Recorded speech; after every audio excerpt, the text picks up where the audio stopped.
this particular session, I would like to invite speaker Dr. Sujay Ghosh, who would be speaking on time in range in treatment of diabetes. And for this particular session, I would like to invite chairpersons Dr. Dasharathy Sarkar and Dr. Shottam Chakraborty if he is with us.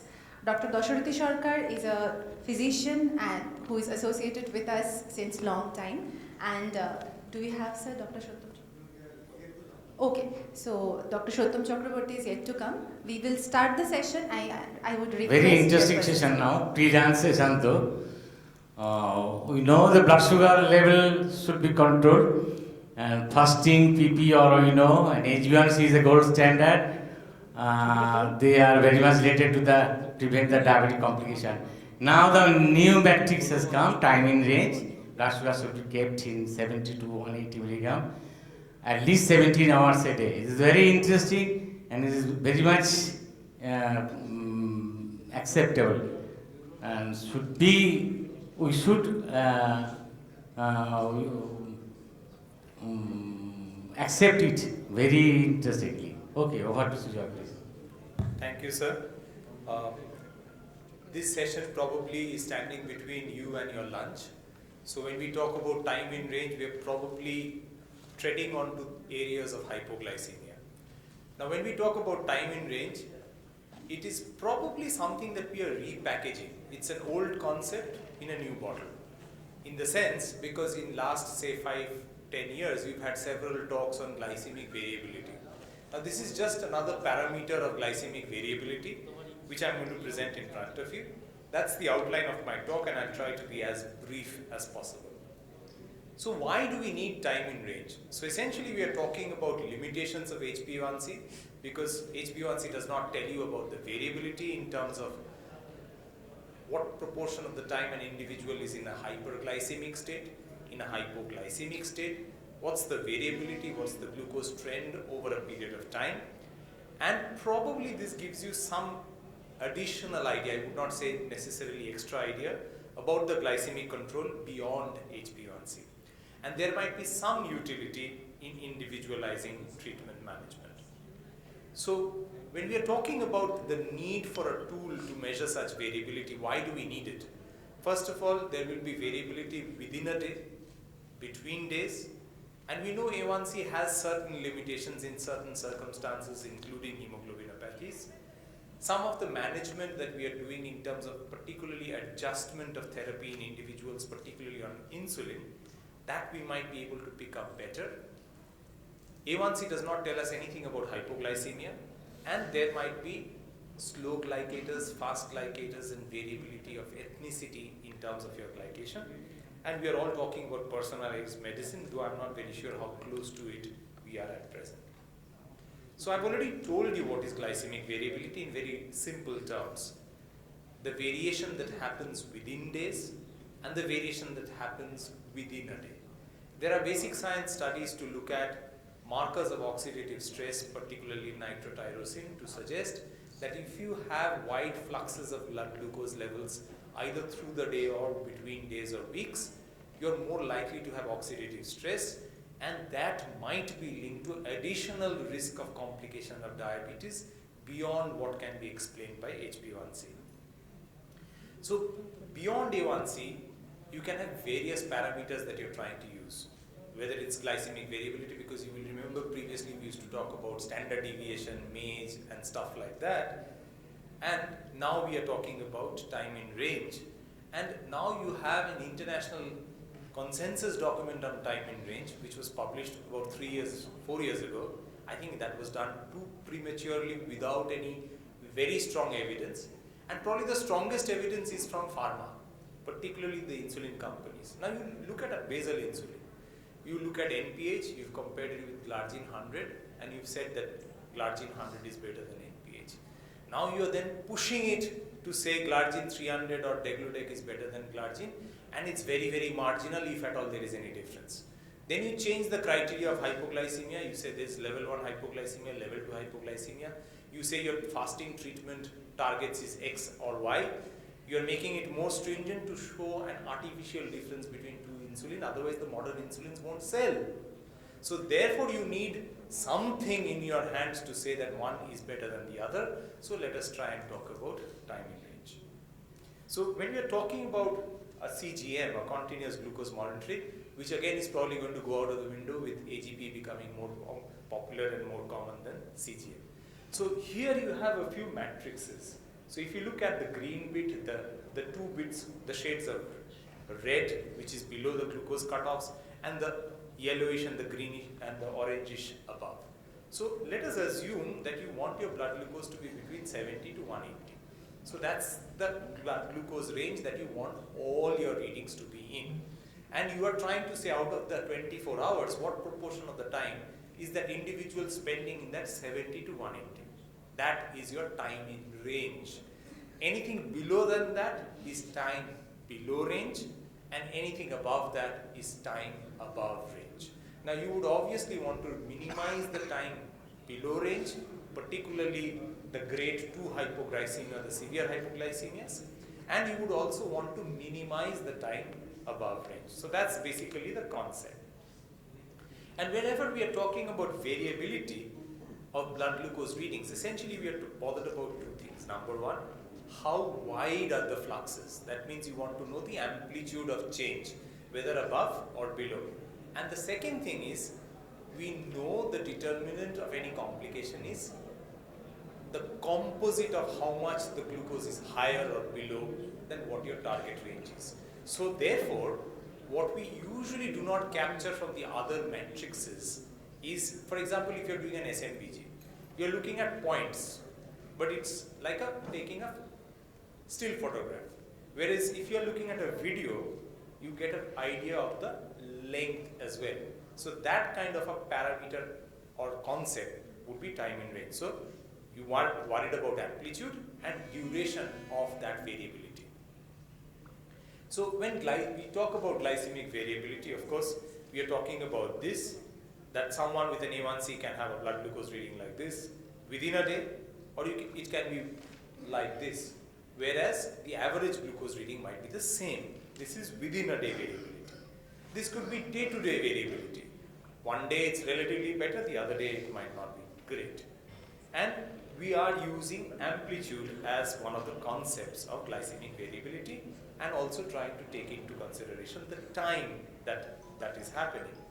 So even with the same kind of HbA1c, you can see when you're considering both the amplitude and duration of glycemic fluxes, that the same individual might have all similar A1Cs, but with significant degree of variability. So I've already told you, if you look at that particular cartoon on the left, that the green bit is when you want the glucose to be between 70 to 180, and the one below is your target, that you don't want the hypos to be less than 4%. You want it to be as low as possible. So you do want, and particularly severe hypos, you want it to be less than 1%. Whereas if you look at the time above range, you would want the glucose levels to be less than 25% above, say 180 to 250, and very, very less, that is less than 5% above 250. So this is what the ADA guideline has cut, copied and pasted from the ATTD guideline. Whether we have huge amount of data or evidence, that is something that I will talk about. So you have two kinds of levels. First of all, within range, above range, below range. And within the above range and below range, you have a level 1 and a level 2, as I have described. Now, one of the concepts that we talk about in HbA1c is we try to say, if the HbA1c is this, you will see that the lab says the average report is like this. It's an oversimplification of reality. Similarly, when the AGP report comes, you will find that there is something of an estimated A1c. Now remember, even if you are doing an CGM or AGP, it's for a very short period of time, whether it's a few days or at the most 2 weeks. Not more than that. To extrapolate that to what will happen in 3 months is an oversimplification, but it still gives you some idea of what is going on. And this is what the ADA 2022 guideline states, that you're looking at data of 14 days, where you want the glycemic variability to be less than 36%, and the time above range and below range I've already talked about. These are the cutoffs. Now what it doesn't tell you is how frequently should you be doing it. You know, do you put on that patch, once every 1 month, every 2 months, every 3 months, every 4 months, every 5 months? We really do not know. And this is again the same ATTD guideline which talks about that, like when we talk about personalized care, we have to realize that not everyone is same. For example, someone is frail, living on his own. If you try to target time in range less than 70%, you're probably going to cause more problem and increase the time below range, particularly cause more hypos. There, you might have a more relaxed target of less than 50% because you want to avoid hypoglycemia in such circumstances. In the frail individual, your time below range, as you can see, you will try to target less than 1%. So when you are talking about the ATTD recommendation, which is being cut, copied and pasted by the ADA, if you look at type 1 diabetes or even type 2 diabetes of all sorts, it suggests that you're supposed to have the same kind of targets. I'm not very sure whether my type 1 diabetes patients actually achieve that, because most of my patients cannot afford pumps, let alone closed loop pumps. Most of my patients are on basal bolus insulin. And when you're talking about pre-gestational and type 2 diabetes, it talks about a greater range within time, but it does not specify exactly whether it is 70% or is it going to be 90% or 95% or 200%. Because it says that the data in terms of research availability in GDM or type 2 diabetes who has developed pregnancy, we have less data to make any recommendations. So what's the impact of glycemic variability and time in range? So of course, I talked that there might be greater risk of cardiovascular disease, there might be cognitive impairment, and there might be increased mortality. And there is suggestion that time in range actually improves pregnancy outcomes. So when we talk about glycemic variability and hypoglycemia risks, this is some of the data that you can see that if you have more glycemic variability, you are more likely to have hypoglycemia, obvious reasons.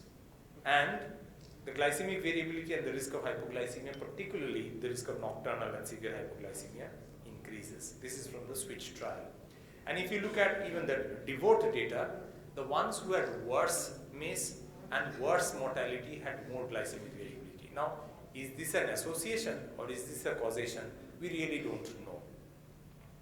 And there is now data. Now, this is again derived data from the DCCT. DCCT did not have time in range. So they've looked at the SMBG data that was collated over a period of time and translated it into a derived time in range data, which suggests that microvascular complications would be more if you had less time in range. And whether it is neuropathy or whether it is nephropathy, that holds true. In terms of the macrovascular disease, the data is less there in terms of what we have. There is some derived data again to suggest that carotid intimal thickness is going to be worse. And this is kind of a summary oversimplification slide which suggests that with every 10% improvement in time in range, the risk of retinopathy, nephropathy and neuropathy reduces dramatically as stated in this particular slide. Again, in terms of the TIR and MACE, there is suggestion from derived time in range data to suggest that MACE would improve. And this is again derived data which suggests that the complications, whether macro or microvascular complications, would improve. There has been some data from the COVID times, which again could be an association rather necessarily than correlation, to suggest that improved time in range improves outcomes, improves pseudomotor dysfunction, improves sleep quality, reduces risk of amputation and mortality. Now, therefore, we have a balancing act of reducing hypoglycemia and reducing hyperglycemia and improving time in range. Essentially, remember who will have more variability. The one who is more insulinopenic, the one who is on an oral hypoglycemic, like sulfonylurea, one who is on insulin, someone who has an organ dysfunction, like liver dysfunction, renal dysfunction, someone who's got bad lifestyle in terms of his dietary pattern and physical activity. These are the ones who are going to have greater risk of having variability. So if a patient has that, that is when you should probably be thinking of this, and not in everybody. A patient on metformin, SGLT2 inhibitor, if you start thinking of time in range, that's essentially a waste of time. You can look at the A1C, if the patient is doing well, forget about time in range. And this is one slide which tries to list why things can go wrong, but I've already told you what are the major reasons. Just to finish off with, is that we now have all of these fancy devices, right? Does it actually lead to any benefit? So there are two studies which have been quoted mostly: impact study in type 1 diabetic individuals and the replace study in type 2 diabetes individuals who are already on some form of insulin. And if you look at people, if you compare someone who's an SMBG versus someone who's using an AGP device, there is no increase in hypoglycemia, and yet there might be some benefit in HbA1c. And if you look at that there is reduction in the nocturnal and the severe hypoglycemia rate without significant improvement in HbA1c. And in terms of quality of life, that definitely improves, because if somebody has repeated hypo versus he keeps worrying about having a hypo and a hyper, there is some benefit there.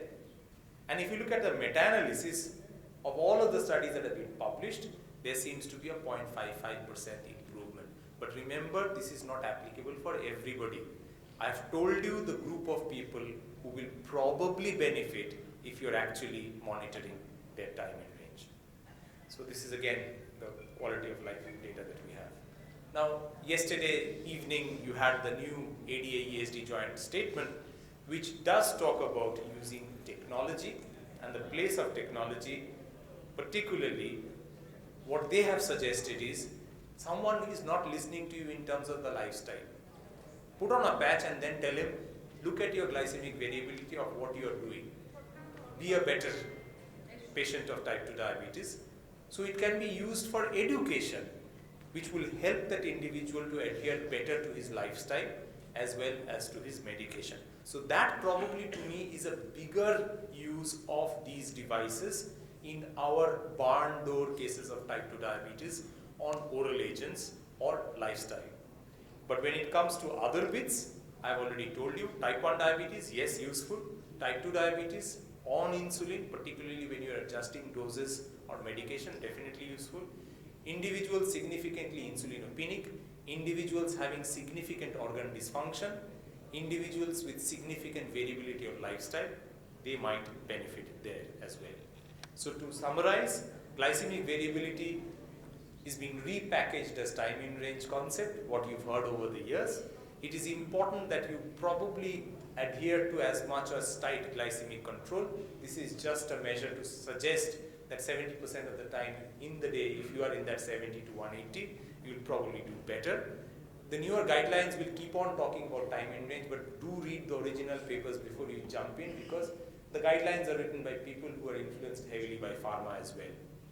And as long as you have following the basics in terms of in whom you are using, you will probably not abuse the system. Thank you very much for your patience. Thank you, Sujay, for your excellent presentation. And incidentally, Sujay has become the Vice President at SSGI. Let us congratulate Sujay for that. Any question from the floor?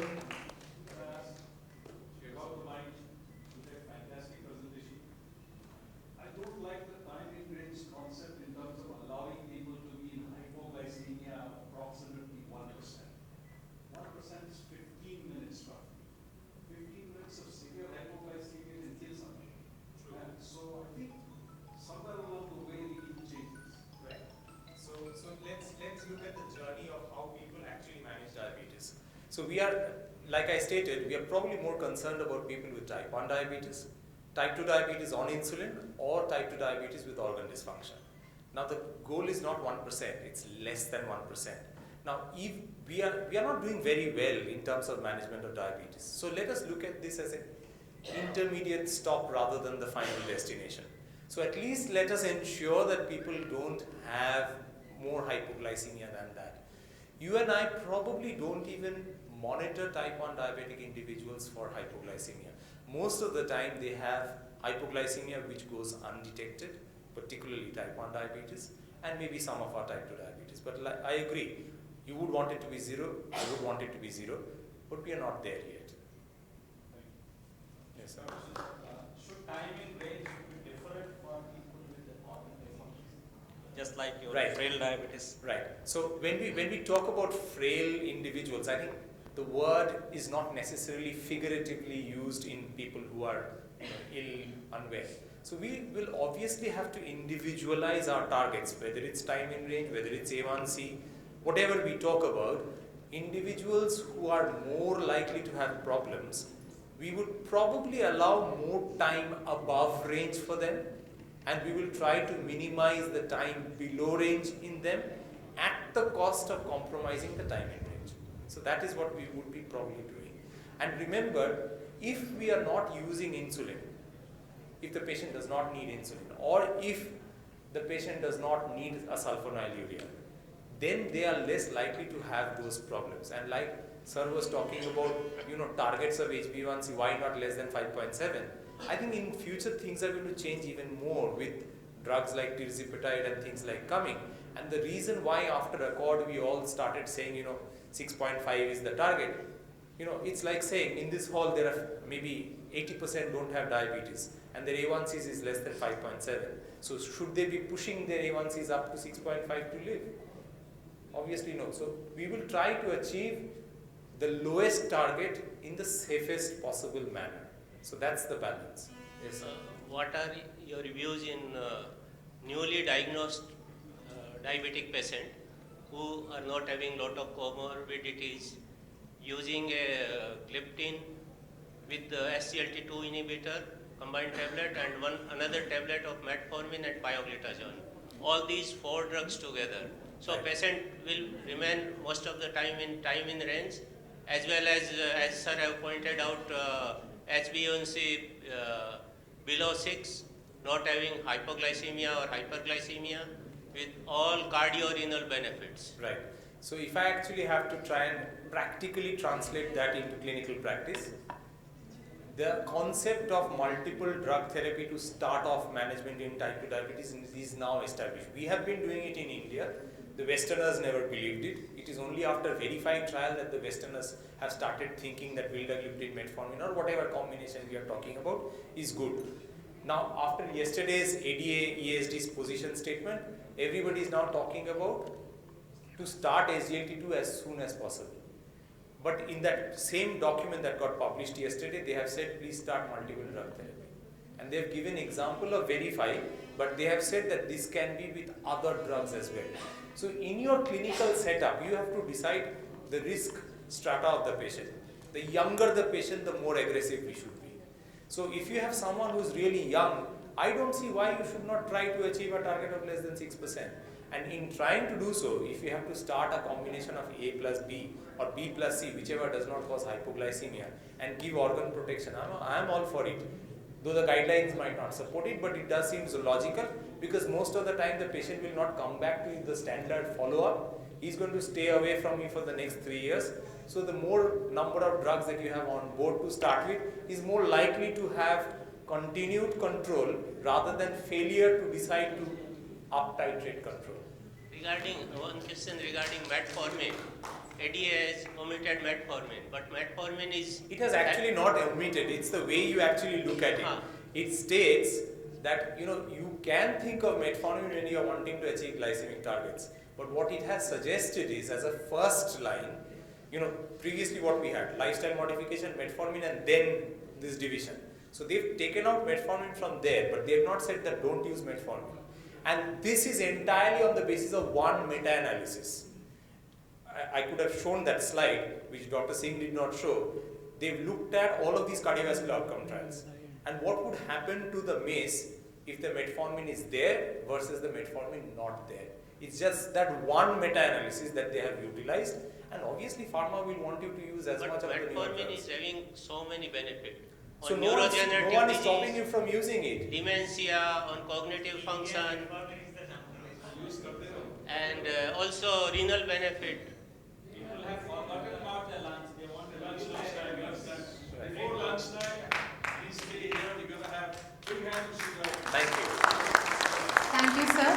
Kindly accept the token of appreciation from Howrah Diabetes Study Society. And thank you, Chairperson, Endocrinologist Dr. Sarkar.